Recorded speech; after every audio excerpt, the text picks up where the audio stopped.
Макоого чымын комбойт дегенде эч бир бийлик ушул экөөнү карата тиешелүү чара көрбөй, эмнегедир буларды хандын кызындай көрүп аяп келишет. Бабановго тети Акаевдин заманынан бери эле ким менен дос болушту, кимге кошомат кылышты жакшы өздөштүрүп, дал ошол куйту мүнөзүнүн шарапаты менен байып, ар келген бийликти чогоюнуна кирип алдап келет. Башканы айтпаганда да коррупция менен күрөштө бер тууганымды да аябайм деген биз ишенген бул бийликте Бабановго келгенде реальный боло алышпады. Эмне демек элек? Достук бир туугандан да артык турбайбы деп булардын достугуна суктанып кала беребиз да. Ал эми өзүнүн парламенттеги эл өкүлү экенин билип жүрбөгөн, удургутуп элдин башын бириктирбеген, жакшылыктан жамандык издеп эч бир тынч жүрбөгөн, элди аябай эле тажатып жибергенин сезбеген Момбековду эмне үчүн жоопко тартышпайт? Ушул нерсеге башым ката берет. Тикебаев баш болгон бузуклар өздөрүнүн байып алуусу үчүн өлкөнүн байлыгын уурдап, бирок жооптон тышкары кала тургандай кылып ыйлакташып чыгарышкан мыйзамдарын биз уруп ойнобойбуз. Кылмышты керегенче кылып, анын тергөө менен кызматташты деп коюп жиберген коррупционерлерге майдай жаккан мыйзамды карапайым чортомандар кабыл албайбыз.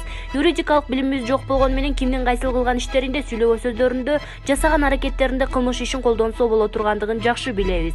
Бабановду кылмыш жазасын тартыш үчүн биринчи премьер-министр болуп турганда Туркиядан самолетко салып Аргымага алып келген. Муну Бактыбек Калмаматов пара деп өз аты менен атап, давно эле аныктама берип койгон. Пара деп аныктама берилди, бирок ошол кылмыш үчүн Бабановдун башынан бир талча түшпөдү. Экинчи, Онадырда өзбек улутундагыларга жолугушууга барып, мен президент болсом силерге бирөө тийип көрсүнчү, алигиче силерге таза суу жетпеген, тизелип олтуруп жашабай тике туруп өлгү деп сүйлөгөн сөздөрүндө эки улутту бөлүп жаруу, бири-бирине кайроо, анча-мынча адам көңүл бура бербеген өтө уплас маани жатат. Бабановдун ушул сөздөрүнөн эч нерсе таппаган логистикалык комиссиянын адамдары да сабатсыз экен деп койдум. Үчүнчү, парламенттик шайлоодо өзбек туугандарын добушун алуу максатында 2010-жылдагы түштүктө тополоң чыгарган өзбек сепаратистинин кызын өз партиясына кошуп алганы кылмыш деп эсептелбесе да саткындык экени анык. Төртүнчү, былтыр эл 5-9 октябрларда Атамбаевдин этегин кармап бийликти басып алуу үчүн кылган аракеттерин баары көргөн билет. Садыр Жапаров менен Ташиевден башкалар эки дос эмнегедир алигиче көрмөксөн билмесен болуп келишет. Бешинчи, Бабановдун эң чоң кылмыштары Кумтөргө байланыштуу экенине биздин шегибиз жок. Алтынчы, Бабанов бажасы Бажаев менен жер үйдү бөлүп алышып жеп жатышат. Бирок башкалардын жамандыгын бир паса табышкан таластык туугандар буга унчугуша алышпайт. Бабановдун Бакиевдерден калган мүлктөрдү басып алганын, рейдерлик жол менен байыганын айтып эле жүрүшөт. Ал эми Атамбаевдин оң колу, Атамбаев дегенде алыс жардан өзүн таштаганга даяр Момбековдун деле статьяга ылайык болгон былыктары толуп кетти. Башкасын айтпаганда да, эл өкүлү болуп туруп, кылмышкерлерди колдоп жаткан үчүн алда канчан мандатынан айрылып, артынан ылайшып алыш керек эле. Эгер эле тиги шалбыраган Шайлдабекова жакшы иштесе. Момбеков ар дайым Атамбаевдин мыйзам бузган иштерин колдоп келген. Атүгүл 2019-жылы 8-августта Атамбаевди камап келген операция боюнча эмне үчүн күч органдары тынч жаткан Атамбаевдин үйүнө бастырып барышат деп уккан адамдын кыжырын келтирген акмак сөздөрүн айткан. Жана азыркы күнгө чейин кайталап келет. Атамбаев тынч жаткан эмес. Тынч жаткан үчүн элди бөлүп жарып, жугунтукорлорду топтоп өлкө ичинде өзүнчө республика курган экен да. Тынч жаткан үчүн өзүнө Гитлердин бункерин куруп алган экен да. Тынч отурган үчүн барган жоокерлерге таш атып, куралдан ок чыгарып офицерди өлтүргөн турбайбы? Тынч жаткан үчүн өзүбүздүн эле кызматтан өтөп жүргөн жоокер балдарды барымтага алышып, көкалай койдой сабаткан экен да. Мунун баарын мыйзамдын тили менен атай турган болсок, өз элине бийликке каршы террордук иш-аракеттер деп атылат. Бул оор кылмыш болуп, 20 жылдан кем болбогон жаза менен өтүн алыш керек. Ал эми ушул террордук кылмышты кылган кылмышкерлерди колдогон парламенттин эл өкүлдөрү Момбеков, Карамушкина, Мадаминов, Кодуранова, Анвар Артыков, Розова, Дастанбек Кешев, Алтыбаева, Мискенбаев, Равшан, Жээнбеков, бука сойгон 8 байевтер бүт бары тиешелүү жазаларын алуу керек. Эгер өлкөдө мыйзам так аткарылса, тукум ток урдагандарды эл өзү жолго салып алат. Ал эми Бабанов, Момбеков окшогондорго Конституцияда жазылган атайын беренелер бар. Эгер ал беренелер колдонулбаса, анда бир топ адамдар топтолушуп, жылдап олтурушуп Конституция жазып эмне кылышат? Конституция жок эле ар бирибиз билген богубузду жеген анархиялык өлкөдө жашай бербейлиби? Ансыз деле Отунбаева, Атамбаев, Тикебаевдер өлкөнү анархиялык хаоска алып барып такап коюшкан. Былтыр октябрь тополоңдо 3-4 жигит ортого алышып, кантер-экендешип тамашалап койсо, Момбековдун балбалактап ыйлаганын көрүп ыр чыгарган элем. Ошону кошуп коеюн. Эл өкүлү Аталбай арам каткын эл менен катар баспай тетир бастың. Энеңди үч коргондон көрөрүңдө өңгүрөп балбалактап ыйлап алдың деп Шаумурза Бөрөкулов өзүнүн Facebook баракчасына жазды. Эл чындыкты билсин.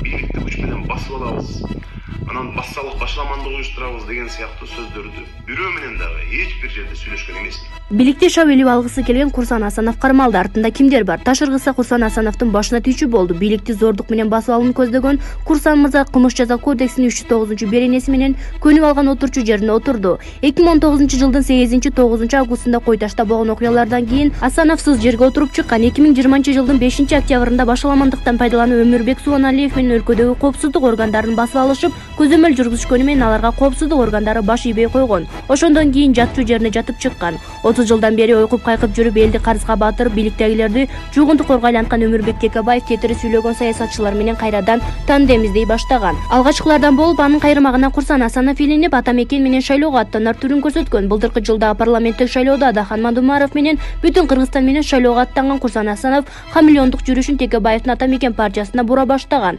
Атамекен партиясы менен шайлоодогу майда барат нерселерди бүтүрүү үчүн Текебаев менен кенен жолугуп баарлашкан эле. Эмне деп баарлашканын ким билет, эми бийликти басып алуу беренеси боюнча камалып олтурат. Булак Назар Ньюс KG. Эл чындыкты билсин. Жактоочу Атамбаев, Асанов, Акаев бийликти күч менен басып алууга шектелүүдө. Бийликти күч менен басып алуу аракети боюнча козголгон иштин алкагында мурдагы президент Алмазбек Атамбаев, Жогорку Кеңештин депутаты Жанар Акаев, Ички иштер министринин мурдагы орун басары Курсан Асанов шектелүүдө. Бул туурасында Асановдун адвокаты Икрамидин Айткулов билдирди. Кечээ 14-сентябрда Асанов кармалган. Ички иштер министрлигинин тергөө кызматы жаза кодексинин 309 беренеси бийликти күч менен басып алуу боюнча сотко чейинки өндүрүш ачкан. Ички иштер министрлиги Асанов башкалар менен көмүскө сүйлөшүп, бийликти басып алууга аракет кылды деп шектелип жатканын билдирген. Бирок алар кимдер менен сүйлөшкөнүн маалымдаган эмес. Жактоочу 14-сентябрда тергөө кызматына Атамбаев, Акаев, Асанов жана башка адамдар курал колдонуп, бийликти күч менен басып алууга белсенгени туурасында материал келип түшкөнүн айтты. Бул маалымат боюнча Ички иштер министрлиги азырынча комментарий бере элек. Депутат Жанар Акаев менен байланышууга мүмкүн болбой жатат. Ал эми Атамбаевдин жактоочусу Замир Жошеев мындан такыр кабары жок экенин билдирди. Булак Назар Ньюс KG. Эл чындыкты билсин. Бары калп, түрмө менен коркуткан өтпөйт. Акаев чукул кайрылуу жасады. Бүгүн 15-сентябрда Жогорку Кеңештин депутаты Жанар Акаев бийликти күч менен басып алууга аракет кылып жатат деп айтылган кептер боюнча кайрылуу жасады. Элекүлүү жалган маалымат таратылып жатканын айтып, бир да саясатчы менен бийликти басып алуу тууралуу эч бир жерде сүйлөшпөгөнүн белгиледи. Ал эми Курсан Асанов менен акыркы жолу февраль айында Куран окуудуда жолуккан, ошол бойдон телефон аркылуу да сүйлөшпөгөнүн билдирди. Эске салсак, буга чейин социалдык тармактарда Курсан Асановдун телефон сүйлөшүүсү делген аудио тарап, анда бийликти күч менен басып аракетине Акаевди аралашып жатканы айтылган. Бул ортодо Ички иштер министрлиги Асановго, Акаевге жана Атамбаевге бийликти күч менен басып алуу беренеси менен сотко чейинки өндүрүш ачканы маалымдалды. Булак Назар Ньюс KG. Эл чындыкты билсин. Оразайым Нарматованы кармоого ким буйрук бергенин айтты. Бүтүн Кыргызстан партиясынын мүчөсү Оразайым Нарматова Кактус медиа сайтына Оштон Бишкекке жеткирилишинин себептери жана анын кармоого ким буйрук бергени тууралуу айтып берди. Анын айтымында ал Ош аэропортуна келгенде эле дароо милиция кармап кеткен. Мага бул Боронбаевдин чечими экенин айтып, Бишкекке келгенде кайра кое беришти. Мени күбө катары сурак калганда ал кырдаалга баа берип жооп бере албадым. Анткени байкемдин жаназасы болуп 3 күн уктабай жаман абалда жүргөм, деди Оразайым Нарматова. Ал тергөөнүн сырын ачыкка чыгарбоо тууралуу документке кол койгондуктан кармалыштын себеби тууралуу толук маалымат бере албасын белгиледи. Негизги алар көп деле сурак алган жок. Өзүмдүн өмүр баянымды жана Москвада эмне жумуш кылганым тууралуу гана айтып бердим, деди ал. Мындан тышкары эмне үчүн Ички иштер министрлигинин имаратына аны колдоп келген адамдардын алдына чыга албаганын айтты. Алар мени кошумча эшиктен чорный выход алып чыгып, аэропортко өздөрү жеткиришти. Эртең менен учуп кеттим. Менимче алар менин эл менен жолугушумду каалашкан жок. Алар менин бат учуп кетишим үчүн шашып жатышты. Телефонумду сурактан кийин карматышты. Жакында Бишкекке барам. Ал иштин алкагында эмес, жеке маселелер боюнча. Азыр эмне болуп жатканын билбейм. Менин ишим жабылды окшойт. Аны адвокаттан сурашыбыз керек деп жыйынтыктады сөзүн Оразайым Нарматова. 10-сентябрда Оштогу аэропортто Бүтүн Кыргызстан партиясынын мүчөсү Оразайым Нарматова милиция тарабынан кармалган. Анын уунаа менен Оштон Бишкекке жеткирилген маалым болгон. Кийинчерээк Ички иштер министрлиги ага расалык, этностук, улуттук, диний же региондук ортосунда кастыкты козутуу беренесине ылайык кылмыш иши козголгонун белгиледи. Ошол эле түнү ал сурак берип бошотулган. Булак Аргумент KG. Эл чындыкты билсин.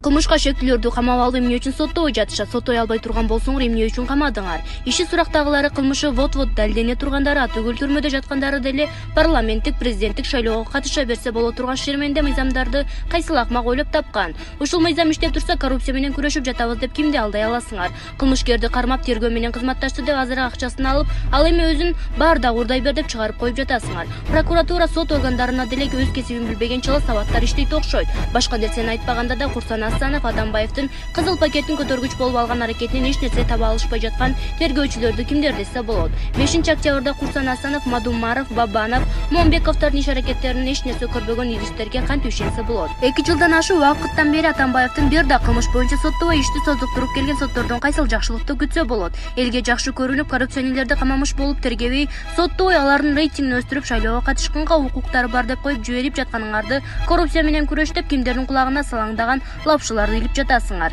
Силердин коррупция менен күрөшүңөр класста шокту кылган баланы 10 минуттага бір чөккө тургузуп койгон менен барабар эле болуп калды. Биз кайдан билебиз, мүмкүн ошол аракетиңер менен өзүңөр коррупциянын иштерди кылып жаткандырсыңар. Коррупция менен бир адамды түрмөгө кесип жибере албадыңар. Эрки жок, мүнөзү бош чабал президент болду деген Жээнбековдун убагында анча-мынча коррупционерлер тиешелүү суроогун алышты эле. Силер болсо аларды да качырып өлкөдөн чыгарып олтурасыңар. Кармап келишке эркиңер, билимиңер жетпей жатат. Атамбаевди, Батукаевдин иши боюнча актап бердиңер. Элди маскаралап малдай көрүп, Бабановду аяка бияка жалдырап жүрүп акырында чыгарып салдыңар. Бабановго салыштырмалуу жүзөсү таза Асылбек Жээнбековду камап олтурасыңар. Коронавирус учурунда элге эбегейсиз жардам кылган Райымбек Матраимовду да керегенче саадыңар. Акаевди кучак жайып, нан-туз менен күтүп алып, коноктоп, ызаатын ордуна коюп жөнөттүңөр. Ал эми Бакиев тууралуу үнүңөр чыкпайт. Түштүк элүү ош коголан иликтегиле, убактылуу өкмөттүн шакалдарын жазага тарткыла деп какшап келет. Силер укмаксан болуп кулагыңарды жаап алдыңар. Келдибеков, Улукбек Кочкоров, Мырзахматов окшогон күчтүү азаматтарды борттон тышкары ыргытып салдыңар. Ушул нерселердин баары өзүңөргө туура эместей коррупция менен күрөш кол ирисине тартылып жасалып жаткандай сезилбейби? А бизге ачык эле сезилип калды. Ойлоп көргөн адамга Атамбаев түзүк экен. Жашырып олтурбай элди мал кой деген. Силер ошол нерсени ачык айтпай кагазга ороп кылып жатасыңар. Бишкектин айлана чөйрөсү митинг кылышса үнүн угасыңар. Ал эми Асылбек Жээнбековду чыгарып койгула деген элди адам катары көрбөй, укпай калдыңар. Мына эми ошол силер аяп коркуп соттой албай жаткандар бийликти улатабыз дешип жатышат. Москвада жатып алып таңтыраган бир чычкак кызды бийликти басып алууга чакырды деп камайсыңар да Бабанов, Момбеков, Жанар Акаев, Курсан Асанов, Сороңкулова, Текебаевтерге күчүңөр жетпейт. Баарына тегиз мамиле кылгыла. Жакындарыңар, кудаларыңар, уул кыздарыңар эч бир жерде бийлик кызматтарына, депутаттыкка барышпасын. Биз силерди тандаганбыз, шайлаганбыз. Туугандарыңарды, балдарыңарды эмес, балдарыңар күчтүү патриот, сабаттуу болушкан үчүн депутат болушуп жаткан жок. Кошоматчыларын силердин корккондордун арты менен илинип калып жатышат. Өзүңөр сөз бергенсиңер, эч кимди аябайбыз деп. Биз силерге ишенгенбиз, биздин ишеничти төөлөп деп сүйлөбөгүлө. Атамбаевди, Бабановду тиешелүү суроогун берип жазага тарткыла. Сапар Албектерди таап келгиле. Эң башкысы Түштүк тополонун 7-апрелде иликтеп, убактылуу өкмөттүн ар бирин түрмөгө тыккыла. Меники сеники дебей акыйкат эл башкаргыла. Антпегенде Атамбаевдин кандай айырмаңар калат, дагы деле ишеничибиз жогору силер үчүн деп Шаомурза Бөрөкулов өзүнүн Facebook баракчасына жазды. Эл чындыкты билсин.